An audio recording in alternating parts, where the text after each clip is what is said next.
Hey, what's going on guys? John Shea here with the No Shame Income Vlog, and I thought I would do a video really quick to show you guys a comparison of Verizon Fios Gigabit Internet versus Comcast Xfinity Gigabit Internet. And I'm actually going to be doing this test. I'm based out of Boston, Massachusetts. I'm about 40 minutes north of Boston, and I was looking for comparisons for some videos that were a little bit newer for 2020. So I, couldn't really find a whole lot that was a little bit newer, and I thought I'd put together a little comparison video. So I'm going to kind of break things down a little bit as I go through this. But before I dive into today's video, be sure to throw me a thumbs up on the video. Don't forget to subscribe. If you have any questions or comments, feel free to leave me a comment below. And let's dive into today's video.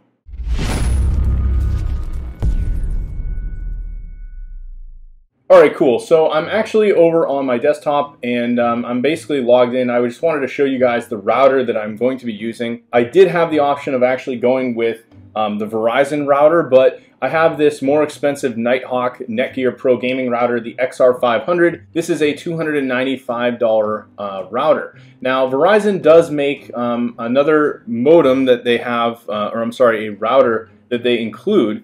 And I'm going to actually search this. I didn't have it pulled up. I believe it's called the Q3100. And let me see if I do a search for it. I'm going to just do like Verizon router. Basically the one that they have is this one here, the Q3100. So this is now what they're including with anyone that signs up to the Gigabit internet service.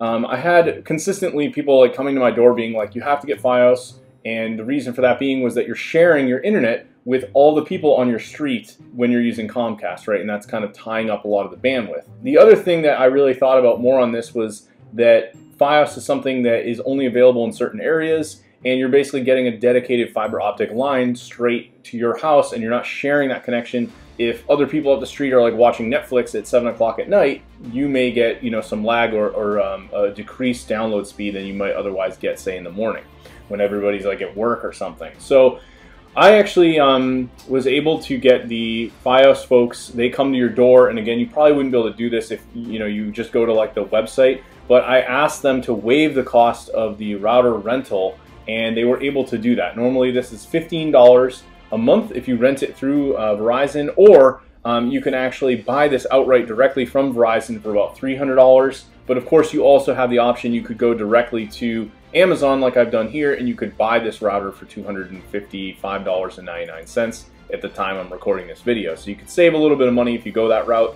But of course, because I had someone come to the door and I kind of bartered this in my deal, I was able to get this router for free. The reason I'm not using this router is because the XR500 has a lot of settings specific to gamers and traffic prioritization and all these other features that it comes with.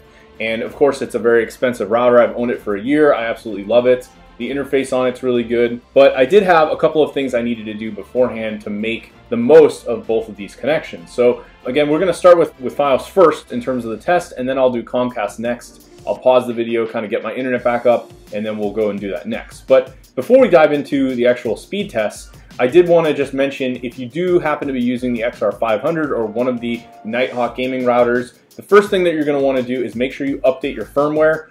This is pretty easy to do. You're just going to go into, I believe it's under settings, and I think under one of these like either advanced settings or, let's see, you can reboot here. You can look under administration and then firmware update. You just want to do a check and make sure that you have the latest version. I was able to do that, and I just updated this. It allows you to basically go over speeds that are over 500 Mbps. So once you've done that, you're going to head back to QoS, and there's a little, this is like not obvious at all. You have to click on this little triple arrow options button, and you just change your download and upload bandwidth. And if you don't have this set, obviously you could be capped out and you're not going to get the max speeds that you're paying for. So those are the first things I set. I set this to 1,000 each, got that going. And then if we jump back to, we're going to go to speedtest.net, and you can see I'm coming from Verizon, and I'm going to be going to Starry Inc. over in Boston. So we'll hit go on this, let this thing crank out, and see what we get for download and upload.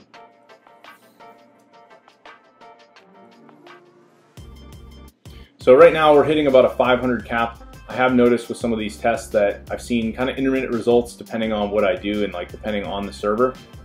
I was able to do another speed test. This might even be a better example, and we'll wait for this to finish out. Yeah, this is not giving me great results as of the moment with this particular server. So I'm going to let this one finish out, and then we're going to do another test. Alright, so this is fast. Now the last one that ran, it got 1.7 gigs, so this thing was bananas and a 700 upload. So let's try this again. So now I'm getting about a 670. So I'm getting like kind of different results. As you can see, that last one was doing almost like, you know, triple this, but now it seems to be down a little bit. But generally what I've been finding with this is, you know, I'm overall getting much better speeds than I was getting with Comcast. Some of this could have been the way that I set this up, so now we're getting higher 800s on a second test. So this is about what I would expect with like gigabit internet, to be getting close to that 1000, you know, Mbps. So that was pretty good, 880. Let's see what we come back with for upload once they finish that out. The biggest thing I was noticing with Comcast is that they really limit your ability with the upload speeds because they're on a coax based system as opposed to fiber, which is what Verizon is providing. So those are just some good tests. Let's see if we come back. We'll do another one on speed test, but it looks like the fast.com is definitely one of the better ones. I'm going to change the server, and I'm actually going to use NetBlazer here in Somerville. I did this one earlier and I got a pretty good result from this.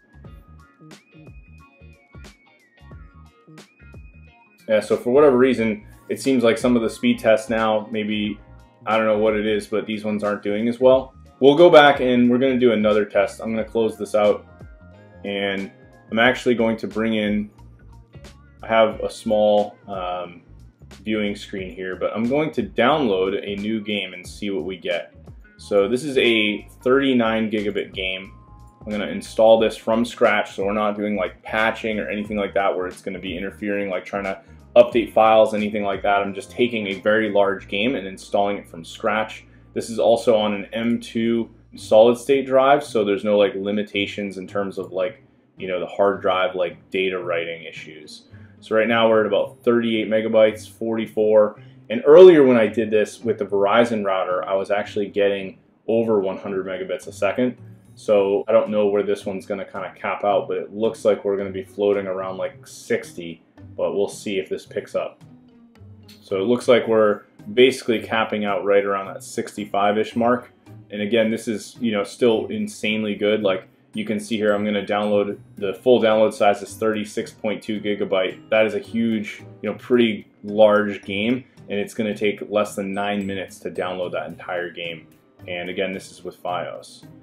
So that kind of gives you guys an idea. Again, I am using the XR500. I'm not going to do like a crazy comparison where I go plug back in the Verizon router, but I was seeing a little bit better results with that. I'll have to probably play around a little bit more. I don't have my QoS settings on, but essentially what I wanted to make sure of was that I at least had the ability to hit 1,000, and that was a big thing here. So while I do have many devices plugged in, nothing else is like on the network right now except maybe like a couple of thermostats, and I have like a Google Home Mini downstairs, but no other computers or TVs are running anything like that for these tests. So let's jump back here to Steam and see how that download's going. So we're basically floating around 65, so that's pretty good. I'm going to pause the video now, and then I'm actually going to go plug back in all my Comcast equipment, and then we can do a little bit of a comparison. And in the meantime, I'm going to go ahead and I'm actually going to uninstall this game, and we will download this same exact game from scratch so you guys get like a good comparison. Alright, so I'm going to pause the video, go plug in my Comcast equipment, and then we'll continue from there. Alright, so I have now plugged back in my Xfinity system, and basically before I run the test, I wanted to throw one thing out there, and that is the fact that with the Comcast setup, I am actually using a cable modem, and that's because Comcast actually utilizes Coax cable for their system. So I'm using a aftermarket Netgear CM1000, again paired up also with my XR500 router. So this does support up to gigabit plans. It has a newer standard of the DOCSIS 3.1. Very expensive $160 cable modem. Again, not provided from Comcast. I'm using all equipment that's aftermarket stuff that basically allowed me to get these kinds of speeds, and you can see that it was actually certified to be used with Xfinity by Comcast. So at one point I had a technician out here that was basically trying to troubleshoot some of my gigabit issues, but I realized I may have even had some of these same limitations within my Netgear XR500. I didn't have the speeds being allocated up to the gigabit speeds. So now this is going to be a real true test against Verizon. So the first one I'm going to do is basically a test. You can see here I've now got Xfinity. We're going to hit the Comcast Boston server and see how this looks. So not so great. I'm getting about 250 down, and probably the biggest disadvantage I found with Comcast isn't even so much the download speeds. Like, again, as I mentioned, this seems to be almost like flatlining at 250. I was definitely getting at least bare minimum probably over 300. But the big downfall with Comcast is that I'm only getting about a 42 megabyte Mbps upload. So this is really going to affect someone like me, of course, like doing a video like this, right? I'm probably going to go back and upload this to YouTube, and that's going to take a lot longer to do because of my limitations with my upload speed. While 40 isn't the worst thing in the world, it's not going to take like hours. It definitely is going to make a difference if you're doing things like streaming or anything that requires having an upload back into the cloud versus just taking data down. So let's do another test with fast.com. I actually really like this one. This was one I did just do with Xfinity because I was trying to make sure the internet was working. And it seems like the ratings you get with this, it does come out a little bit better, but earlier I was able to get over 1.7 using my XR500, and you can see here I'm not even hitting over 600 as an average speed. And then of course my upload is going to get capped, and we're only hitting like basically 45 or so. So this is about the maximum that we're going to get. Again, this site's powered by Netflix, so as you'd expect, if you're going to be doing anything like watching Netflix or shows, things like that, that's what you're getting out of this. So overall, I'm finding that the speeds with Comcast are definitely not living up to what I'm paying. In terms of options as well, I did want to note, if you head over to Verizon.com and you actually look, I'm not going to go to their speed test, but I'm going to head over to their main page here. If you go to in-home, and as of the time of recording this, if we go to internet, they have a couple of really nice incentives. So if you go with their lower end plans, they actually include Disney Plus, but they have, if you go with the Gigabit, which is what I've now got with my Verizon setup, you can see they advertise $940 over $880, and it's $80 a month if you do their auto pay. They include Disney Plus for 12 months, and then it's $7 a month after. And you can get a $100 prepaid Visa card or a Google Stadia Premier, which includes 3 months of like their subscription service. It also says the router rental is included, so I was able to get that. I guess they do advertise that. I didn't think that they did. And then in addition, if you are paying for Verizon wireless cell phone service, you can save another $20 a month with their unlimited wireless plan. So that's another really nice perk if you happen to be considering Verizon. I know that Verizon will also pay. I have like a Razer Phone 2, for example. This is the phone that I have. This is a $350 phone if you buy it unlocked off of Amazon, and it is compatible with Verizon's network. So if you switch and move this phone over to Verizon, let's say you were on, like in my case, I'm on T-Mobile. If I were to switch over to Verizon, I could save on my bill, and in addition to that, they'll pay me $250 to bring this phone over through a credit. So those are just some examples. Again, once you get logged in, it's pretty easy to claim these rewards as well. I noticed like in the back end, once you're logged into the Verizon website, you can just go in and there's basically a submission form where you can request the Stadia or your credit, and then you can also get signed up with Disney Plus. In terms of Verizon, or I'm sorry, in terms of Comcast, let's go over to their site and see what they're offering. I haven't actually looked, so we're gonna kind of be going off the cuff here. If we just do shop upgrade, we do internet, I want to see what they're offering. So you can see here that they have a whole wide variety of different speeds, but this is basically the Gigabit. It doesn't look like if we do shop offers, there's anything like in particular that they're offering. I can check like my address here. So this is somewhat annoying too. Like I can't even see what the pricing is, but if I throw in an address, we'll just see what comes back. So they're not even able to tell me. I'm just gonna like throw in a different address. So I'm gonna put like, I don't know, I'm not even sure if this is a real address. Yeah, so I'm not even able to look at this. I'm actually gonna sign in, you guys, because I think I can see some of the plans if I sign into my account. So we'll do that. So you can see here I have my internet. I am paying the same price. It's $79.99. I believe I was able to get that deal because of something where I told them, hey, I might be switching, and they were able to get that. I'm not sure if you go in like from scratch if they're going to offer you that.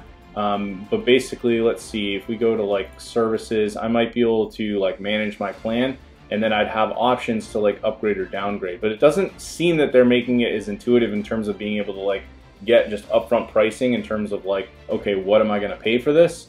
So you can see here I do have Internet 5, download speeds up to 1,000 gigabit service. They're basically tacking on 30 onto the 50.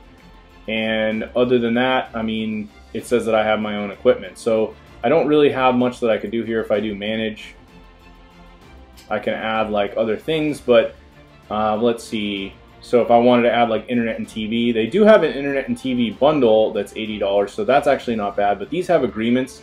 And I did do this at one point. I'll tell you that if you go this route, they're gonna like tack on all these little charges just for having the TV box, like even if you never use it. And I kind of got sucked into that little loophole there. And what ended up happening was I just basically didn't end up even using the TV, and it was just a waste of money. So you can see, okay, now I have some of the prices, and this is because I can actually come in and you can look. If we just do internet, so we're going to take out TV because we're talking about internet here. 200 Mbps is normally $70 a month, and that's on a contract. So if we go up to like the 2000 plan, that's $300 a month, and that's with an agreement. And then normally the 200 is $92 a month with no agreement. And right now I'm out of contract. I don't have a contract with Comcast, but basically this is very expensive. They don't seem to be offering anything. So again, you guys, clear winner is Verizon in this case. They're giving you guys a Google Stadia or a credit. You could save money on your cell phone bill, and you're getting better upload speeds overall, as well as more consistent download speeds. I'm also going to do a final test. We didn't get to reinstall Batman here, so let's try that out and see what happens. What I've noticed when installing games, obviously this is probably the biggest usage of, say, download versus like streaming or watching YouTube. I've noticed that typically, you know, it usually happens with like updates, that the downloads will kind of go up and down, like it might go to 0 and then go back up to like 30 meg, and then it's very inconsistent. I wasn't able to get really consistent where it just like comes in, does like huge speed and stays that way the whole time.